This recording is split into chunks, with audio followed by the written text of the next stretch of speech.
बहराम बाबा कब से इंतजार कर रहे हैं, मेरा शौहर किसी भी वक्त आने।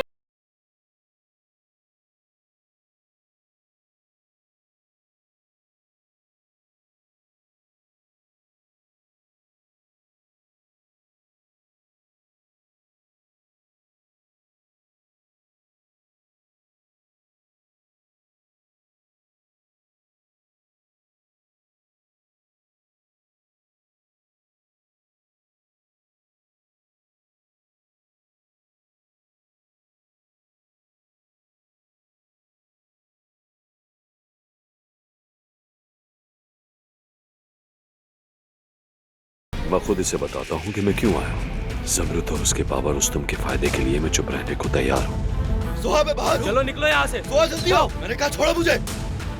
निकलो यहाँ से। सुहा को बुलाओ फौरन, मैं उससे बात करने के लिए आया हूँ यहाँ। सुहा खुदा के लिए बाहर आओ, जल्दी आओ खुदा के लिए। अंदर जाओ। दफा हो जाओ यहाँ से, दफा हो जाओ।